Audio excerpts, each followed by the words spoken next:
ఇది మారేడుమిల్లిలో ఇవన్నీ ఇంతకుముందు ఒకప్పుడు ఇవేమీ లేవు. ఇవన్నీ టూరిజం స్పాట్స్, రెస్టారెంట్స్. ఇక్కడ అంతా బొంగు చికెన్ తప్పించుంటుంది దొరకదు. బొంగులో చికెన్, అన్నీ బొంగులో చికెన్సే. బొంగు చికెన్, బొంగు బిర్యానీ, బొంగు చికెన్, బొంగు బిర్యానీ. ఒకప్పుడు నిర్మానుషంగా ఉండేటటువంటి ఈ ప్రాంతం ఇప్పుడు ఇంత ట్రాఫిక్ జామ్ తోటి ఆగి బొంగు చికెన్ తిని వెళ్ళిపోవడమే ఈ వెదర్ని చూసి. అంతకుమించి ఇక్కడ చేయడానికి ఏం లేదు. Room rent 5,000, 10,000. ఇక్కడ ఈ ఫ్రూట్స్ లాంటివి దొరుకుతాయి. ఈ అడవిలో ఉన్నటువంటి ఫ్రూట్స్ని తీసుకొచ్చి ఇక్కడ అమ్ముతూ ఉంటారు. ఇది ఒక సంత పెడతాయి. ఇక్కడ సూపర్ మార్కెట్లు కూడా డెవలప్ అయినాయి. Tea types, tea hubs. టూరిస్టులు స్టే చేసి తినడానికి మాత్రం చాలా బాగుంటుంది. ఇది ఏపీ టూరిజం ఇది. దీని లోపల చాలా బాగుంటాయి.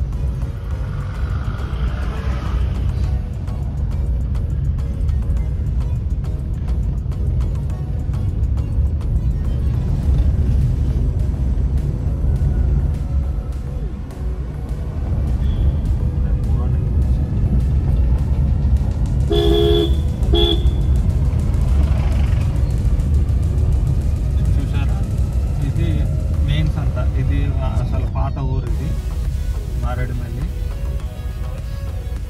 ఇక్కడ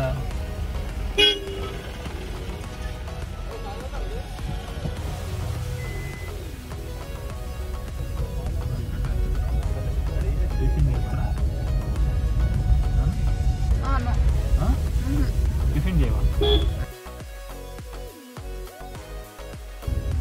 బ్రష్ చేయాలా?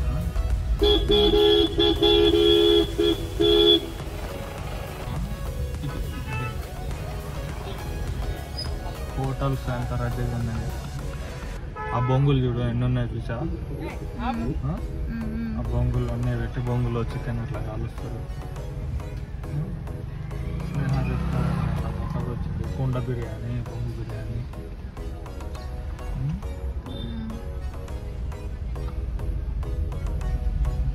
పోలీస్ స్టేషన్ ఎదురుగా.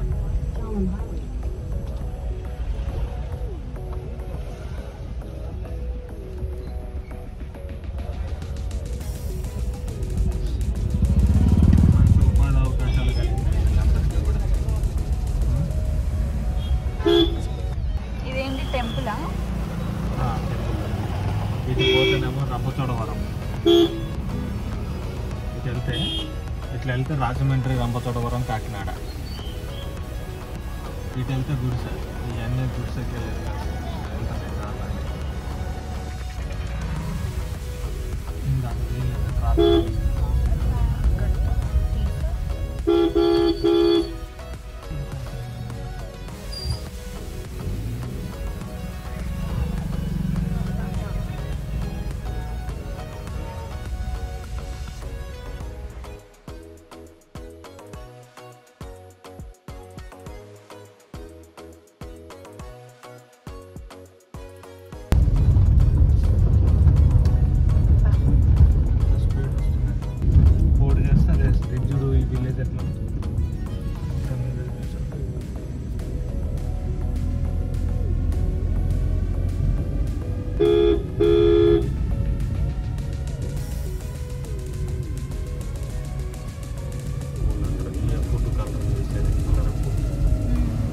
వీటిని కోసి అమ్మేస్తారు.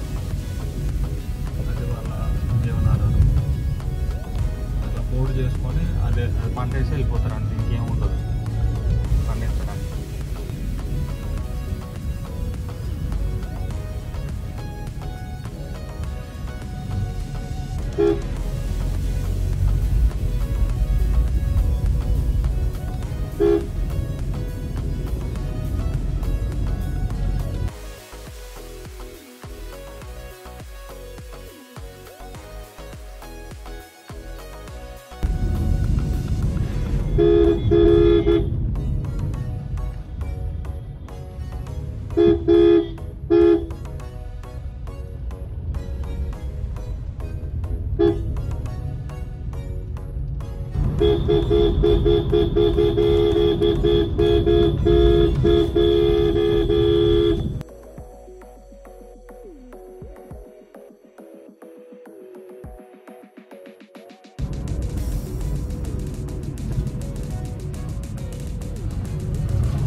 ఇది పిహెచ్సి, ప్రైమరీ హెల్త్ సెంటర్. గుడిసెలో ఉన్న వాళ్ళు ఇక్కడికి రావాలంటే 35 కిలోమీటర్లు నడుచుకుంటూ రావాలి.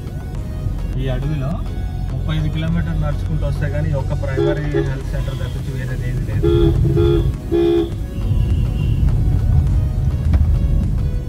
ఈ ప్రైమరీ హెల్త్ సెంటర్ పక్క నుంచి ఒక రూట్ ఉంటుంది.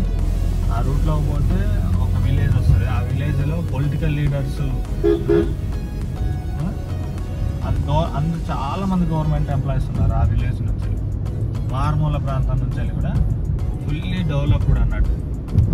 ఊరు డెవలప్ అయిందో లేదో తెలియదు కానీ జనాలు మాత్రం చాలా అత్యున్నత స్థాయిలో ఉన్న వాళ్ళు ఉన్నారట. అది నేను వాలీబాల్ ఆడేటప్పుడు అక్కడ పిల్లలతో మాట్లాడేటప్పుడు చెప్పారు. ఇక్కడ కాంక్రీట్ చిప్స్ ప్రెషర్ ఈ రోడ్డు వేయడానికి, డెవలప్ చేయడానికి ప్రెషర్ పాయింట్. ఇలా సైడ్ దిగడానికి రోడ్డు ఉంటే బాగుంటుంది.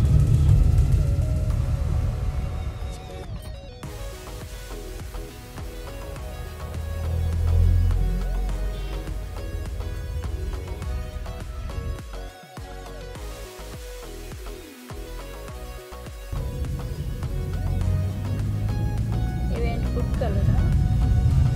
జాంబా. జాంబ్రా.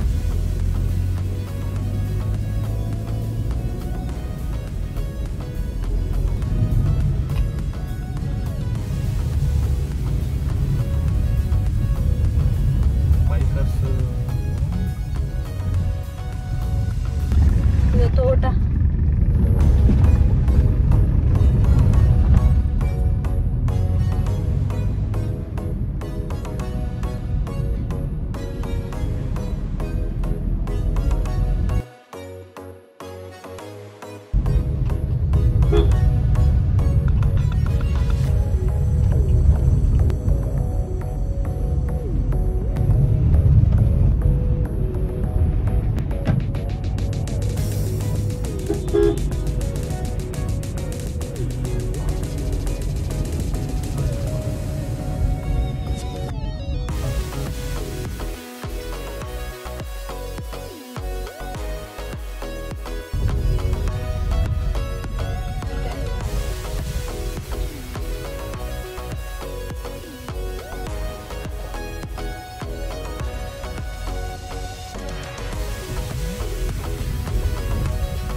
కానీ ఆ చుట్టూ లోయలో ఉంటుంది.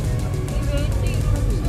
ఇది టూరిజం నడుపుతున్నారు, వచ్చిన వాళ్ళకి స్టే చేయడానికి.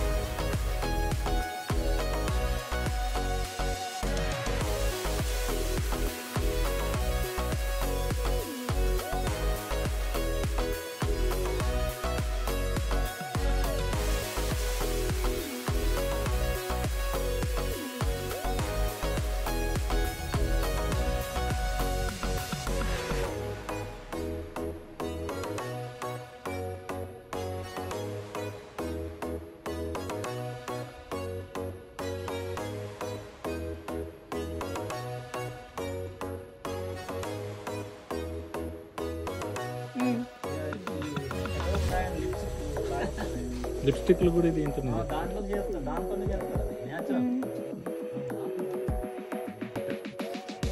ఇది జాబ్రా అని గింజల్ని తీసుకొని ఇట్లా నలిపినట్టయితే మనకి ఈ కలర్ అయితే వస్తుందిగా, ఈ కలర్ అనేది న్యాచురల్ కలర్. ఈ గింజల్ని పొడి చేయడం వల్ల ఈ కలర్ అనేది వస్తుంది మనకి. దీన్ని ఫుడ్లో కానీ, బిర్యానీలో కలర్స్లో కానీ, లేకుంటే కాస్మెటిక్స్, లిప్స్టిక్స్ వాటికి కానీ ఉపయోగించడానికి చేస్తారు. ఈ మారేడుమిల్లి పరివారంలో మొత్తం కూడా వీళ్ళు ఈ పంటనే ఎక్కువగా పండిస్తారు, ఈ తోటల రూపంలో పండుతాయి. ఇంకేం చెప్పాలి, ఈ పచ్చిది అయితే ఈ విధంగా ఇట్లా తీసుకొని చూసారు ఎంత కలర్ వచ్చిందో. ఆంజనేయ స్వామి గుడి దగ్గర ఉండేటువంటి కలర్ కూడా ఇదే. దీన్నే పిండి పిండి చేసి ఆ కలర్ కింద కూడా ఉపయోగిస్తారు. ఇది న్యాచురల్, ఇది ఫుడ్, ఇది కెమికల్ కూడా కాదు. ఇది మొక్క నుంచి వచ్చింది కాబట్టి దీన్ని తిన్నా సరే ప్రాబ్లం ఉండదు. ఈ విధంగా గుత్తులు ఉంటాయి. జాబ్రా ఇది ఎండిపోయిన కాయండి. ఎండిపోతే ఆ గింజలు ఇట్లా హార్డ్ అయిపోయి చాలా ఎండిపోయి గట్టిగా అయిపోయినాయి. వీటిని దంచినట్లయితే ఇందా చూసారు కదా లిక్విడ్ లాగా వచ్చింది, కానీ ఇది మొత్తం పొడిలాగా వస్తుంది. కుంకుమ పొడి ఎట్లయితే ఉంటుందో అట్లా పొడిలాగా చేసుకోవచ్చు ఎండిపోయిన గింజలు. ఈ విధంగా ఈ గింజల నుంచి వచ్చినటువంటి కలర్ని రకరకాలుగా వినియోగిస్తారు.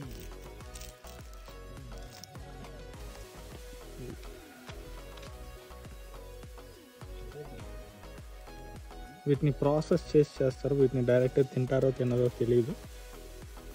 ప్రాసెస్ అయితే చేస్తారు. వీటిని ఉపయోగించి న్యాచురల్గా వచ్చింది కాబట్టి తినవచ్చు.